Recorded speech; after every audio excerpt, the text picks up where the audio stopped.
Hi everyone, आज 18 सितंबर 2021 के most important current affairs question discuss करेंगे और इस करंट अफेयर्स का पीडीएफ का लिंक आपको नीचे डिस्क्रिप्शन में मिल जाएगा, वहां से आप डाउनलोड कर सकते हो। पहला प्रश्न है, भारत में शहरी नियोजन क्षमता में सुधार पर रिपोर्ट किसने लॉन्च किया है?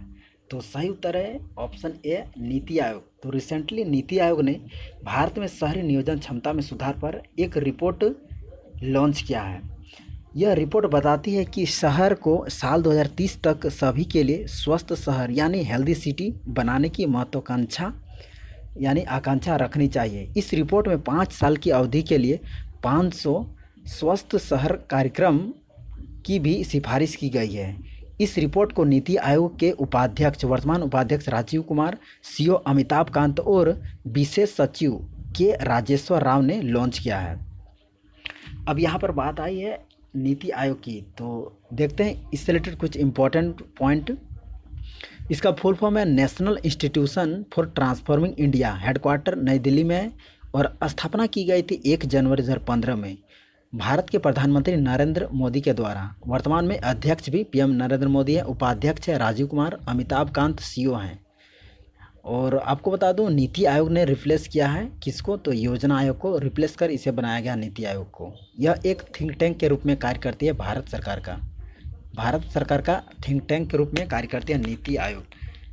अब बात करते हैं नीति आयोग से रिलेटेड कुछ इंपॉर्टेंट करंट अफेयर्स की 2021 की। नीति आयोग द्वारा जारी एसडीजी, जिसका फुल फॉर्म है सस्टेनेबल डेवलपमेंट गोल्स इंडेक्स 2021 में पहले स्थान पर केरल राज्य रहा। इसका तीसरा संस्करण था एसडीजी इंडिया इंडेक्स 2021 की। दूसरे स्थान पर हिमाचल प्रदेश और तमिलनाडु संयुक्त रूप से रहा, वहीं अंतिम स्थान पर बिहार राज्य रहा। नीति आयोग ने एटीएल स्पेस चैलेंज 2021 को लॉन्च किया है सीबीएसई और इसरो के साथ मिलकर। नेक्स्ट है हम सुरक्षित तुम अभियान को लॉन्च किया नीति आयोग ने कोविड-19 के मद्देनज़र। नेक्स्ट है केंद्र सरकार ने नीति आयोग के सीईओ अमिताभ कांत के कार्यकाल को बढ़ाया 1 साल के लिए। और फोरम फॉर डिकार्बोनाइजिंग ट्रांसपोर्ट पहल को लॉन्च किया नीति आयोग ने किसके साथ मिलकर? तो वर्ल्ड रिसोर्स इंस्टीट्यूट इंडिया के साथ मिलकर। क्यों किया? तो ट्रांसपोर्ट सेक्टर से निकलने वाली ग्रीन हाउस गैसेस को कम करने के लिए इसे लॉन्च किया गया। नेक्स्ट है डिजी बॉक्स प्लेटफॉर्म लॉन्च किया है नीति आयोग ने डाटा स्टोर करने के लिए। नेक्स्ट क्वेश्चन है, भारत का पहला यूरो ग्रीन बॉन्ड किसने जारी किया? तो इसको जारी किया है पावर फाइनेंस कॉरपोरेशन लिमिटेड ने इसे लॉन्च किया है, जारी किया है भारत का पहला यूरो ग्रीन बॉन्ड को। यह यूरो ग्रीन बॉन्ड भारत की ओर से जारी किए जाने वाला पहला यूरो मूल्य वर्ग का ग्रीन बॉन्ड है। अब बात करते हैं पावर फाइनेंस कॉरपोरेशन लिमिटेड की, तो इसका हेडक्वार्टर नई दिल्ली में है। इसकी स्थापना 1986 में की गई थी और वर्तमान में एमडी एंड अध्यक्ष है आरएस ढिल्लन।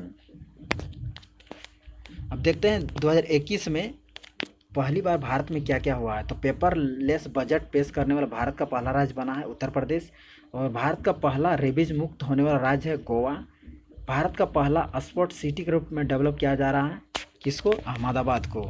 नेक्स्ट है, भारत का पहला श्रमिक आंदोलन संग्रहालय बनाया गया है केरल में। भारत का वन चिकित्सा केंद्र खोला गया है उत्तराखंड राज्य में। नेक्स्ट है, वन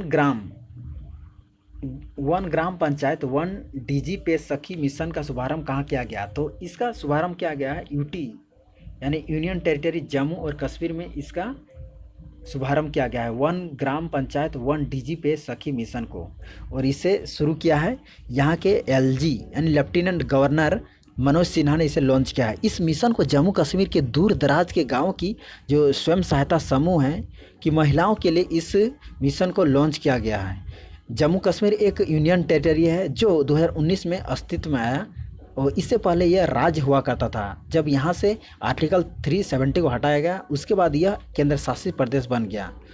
और आपको पता होना चाहिए कि जम्मू कश्मीर से अलग होकर एक यूटी बनाया गया है लद्दाख को। ये भी 2019 में अस्तित्व में आया लद्दाख, जिसकी राजधानी लेह है। और वर्तमान में जम्मू एंड कश्मीर के एलजी है उपराज्यपाल मनोज सिन्हा। नेक्स्ट प्रश्न है, टाइम पत्रिका की साल 2021 के 100 सबसे प्रभावशाली लोगों की सूची में निम्न में से किस भारतीय को शामिल किया गया है? तो सही उत्तर है पीएम नरेंद्र मोदी, ममता बनर्जी और आधार पूनावाला को शामिल किया गया है। टाइम पत्रिका की साल 2021 की 100 सबसे प्रभावशाली लोगों की सूची में शामिल किया गया है। पीएम नरेंद्र मोदी और सीएम है वेस्ट बंगाल की ममता बनर्जी और आधार पूनावाला है सीरम इंस्टीट्यूट ऑफ इंडिया के सीईओ हैं, इनको शामिल किया गया। इन तीनों को शामिल किया गया टॉप 100 सबसे प्रभावशाली लोगों की सूची में। और जो serum institute of India Covishield नामक वैक्सीन्स बनाई है, मैन्युफैक्चर कर रही है, जबकि ये वैक्सीन एक्चुअल में ऑक्सफोर्ड यूनिवर्सिटी और एस्ट्राजेनेका की वैक्सीन है। भारत में सिर्फ ये मैन्युफैक्चर कर रही है serum institute of India Covishield को। वर्तमान में ममता बनर्जी हैं वेस्ट बंगाल की मुख्यमंत्री। नेक्स्ट प्रश्न, हाल ही में फोर्ड मोटर कंपनी भारत में कार बनाना बंद करने की घोषणा की है। तो क्वेश्चन है कि फोर्ड किस देश की, यहाँ किस देश होगा, किस देश की कंपनी है? तो सही उत्तर है ये अमेरिका की कंपनी है। ऑप्शन ए इसका सही उत्तर है। तो हाल ही में फोर्ड कंपनी ने घोषणा की है कि वह भारत में अब कार निर्माण करना बंद कर देगी और इस तरह से फोर्ड भारत से बाहर निकलने वाली नवीनतम नई अमेरिकी कार निर्माता कंपनी बन गई है। फोर्ड जिसका हेडक्वार्टर अमेरिका में है, स्थापना 1903 में की गई थी। वर्तमान में फोर्ड मोटर कंपनी के सीईओ हैं जिम फार्ले। नेक्स्ट प्रश्न है, केंद्रीय मंत्रिमंडल ने भारत की विनिर्माण क्षमताओं को बढ़ाने के लिए ऑटो और ड्रोन उद्योग के लिए कितने करोड़ रुपए की मंजूरी दी है? तो सही उत्तर 26,058 करोड़ रुपए की मंजूरी दी है। ऑप्शन बी इसका सही उत्तर है।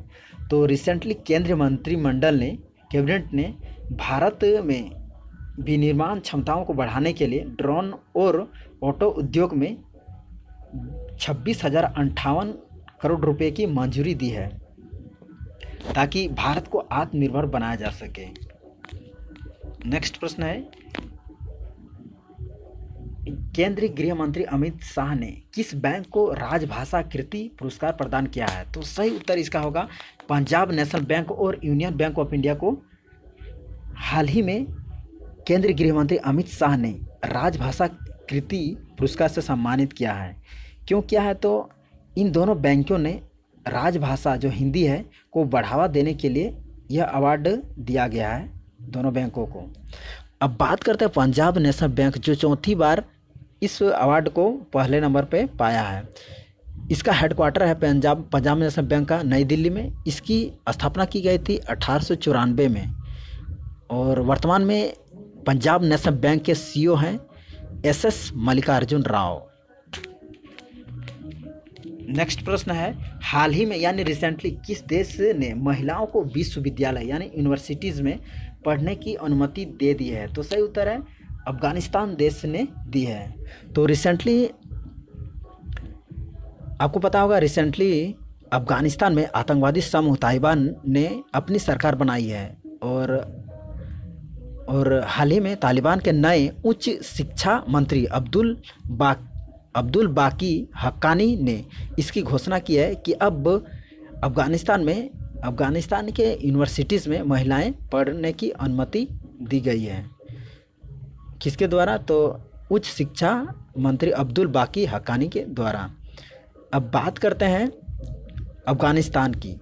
तो यह एक एशियन कंट्री है जिसका नाम अब बदल कर दिया गया है, तालिबान ने इसका नाम बदल कर दिया गया है। इस्लामिक अमीरात ऑफ अफगानिस्तान इसका नया नाम है अफगानिस्तान का।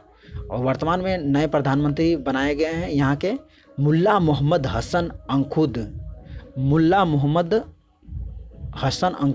नए प्रधानमंत्री बने हैं इस्लामिक अमीरात ऑफ अफगानिस्तान के। नेक्स्ट प्रश्न है, भारत अपना पहला वैश्विक बौद्ध सम्मेलन कब आयोजित करेगा? तो इसका आयोजन किया जाएगा 19 से 20 नवंबर 2021, यानी 2 दिन का सम्मेलन ये होगा, पहला वैश्विक बौद्ध सम्मेलन। और इसका आयोजन किया जाएगा बिहार के नालंदा में। और इसका आयोजन कौन करेगी? तो भारतीय सांस्कृतिक संबंध परिषद इसका आयोजन करेगी। नेक्स्ट प्रश्न है, भारतीय क्रिकेट विराट कोहली ने क्रिकेट के किस फॉर्मेट से कप्तानी छोड़ने की घोषणा की है? तो सही उत्तर है T20 क्रिकेट से अब भारतीय क्रिकेटर विराट कोहली कप्तानी छोड़ने की घोषणा की है। T20 क्रिकेट से अब भारतीय क्रिकेट टीम के T20 कप्तान नहीं होंगे विराट कोहली, जिसकी घोषणा हाल ही में की है उन्होंने। और विराट कोहली दुबई UAE में जो T20 वर्ल्ड कप होगा ख़त्म होने के बाद T20 क्रिकेट की कप्तानी छोड़ देने की घोषणा की है। इसके बाद वह सिर्फ टेस्ट और ODI के ही कप्तान रह जाएंगे भारतीय टीम के। नेक्स्ट प्रश्न है, भारत का सबसे बड़ा फ्लोटिंग सोलर फोटोवोल्टिक प्लांट कहाँ शुरू हुआ है? तो सही उत्तर है, ये इंपॉर्टेंट क्वेश्चन है। तो सही उत्तर है, इसे चालू किया गया आंध्र प्रदेश में। तो रिसेंटली आंध्र प्रदेश में फ्लोटिंग सोलर PV यानी फोटोवोल्टिक प्लांट को भारत हेवी इलेक्ट्रिकल्स यानी भेल ने चालू किया है और यह 100 एकड़ में फैली है। किसने शुरू किया? तो भेल ने, BHEL, भारत हेवी इलेक्ट्रिकल्स ने चालू किया है आंध्र प्रदेश में। अब डिस्कस करते हैं मोस्ट इम्पोर्टेंट करंट अफेयर्स का revision. ICC player of the month awards पुरुष विजेताओं के नाम। जनवरी 2021 के लिए मिला ऋषभ पंत को ICC player of the month award, पहले विजेता हैं। वहीं फरवरी मंथ के लिए मिला रविचंद्रन अश्विन, भारतीय स्पिनर हैं। और मार्च 2021 के लिए मिला भुवनेश्वर कुमार, भारतीय तेज गेंदबाज हैं। अप्रैल 2021 का ICC player of the month award मिला बाबर आजम, पाकिस्तानी बल्लेबाज हैं। वहीं ICC player of the month award 2021 मिला है मुशफिकुर रहीम, बांग्लादेश के बल्लेबाज हैं। वहीं 2021 जून मंथ के लिए मिला ICC player of the month New Zealand के बल्लेबाज हैं डेवन कॉनवे। वहीं जुलाई मंथ के लिए मिला साकिब अल हसन, बांग्लादेश के क्रिकेटर हैं। वहीं अगस्त मंथ हाल ही में मिला है, अगस्त मंथ 2021 के लिए जो रूट को इंग्लैंड के बल्लेबाज हैं। ICC player of the month award 2021 अगस्त माह के लिए जो रूट को मिला है। अब मोस्ट इम्पॉर्टेंट GK का सुपर फास्ट रिवीजन करते हैं। पहला है, लघु संविधान किस संविधान संशोधन को कहा जाता है? तो 42वें संविधान संशोधन। भारत की सबसे बड़ी खारे पानी की झील है चिल्का झील लेक, जो उड़ीसा में है। भारत की दूसरी सबसे बड़ी खारे पानी की झील है पुलिकट झील, तमिलनाडु में है। दुनिया का एकमात्र तैरता हुआ राष्ट्रीय उद्यान है कैबुल लामजाओ, मणिपुर राज्य में है। नेक्स्ट है, मैकमोहन रेखा आपस में अलग करती है भारत और चीन को। और रेड क्लिफ लाइन भारत और पाकिस्तान को अलग करती है। नेक्स्ट है, उच्च न्यायालय के न्यायाधीशों की नियुक्ति कौन करता है? तो राष्ट्रपति करते हैं। 73वां संविधान संशोधन किससे संबंधित है? तो पंचायती राज से संबंधित है। वहीं कनाडा और अमेरिका को अलग करती है 49वीं समानांतर रेखा। वहीं 38वीं समानांतर रेखा उत्तर कोरिया और दक्षिण कोरिया को डिवाइड करती है।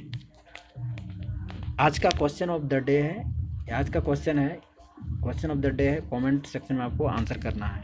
क्वेश्चन है, टाटा AIA लाइफ इंश्योरेंस ने किसे अपना ब्रांड एम्बेसडर बनाया है? 4 ऑप्शन से, नीरज चोपड़ा, अवनील लेखरा, सुमित अंतिल, इनमें से कोई नहीं। 4 ऑप्शंस में जो सही है बताना है। Thanks for watching. जय हिंद, वंदे मातरम।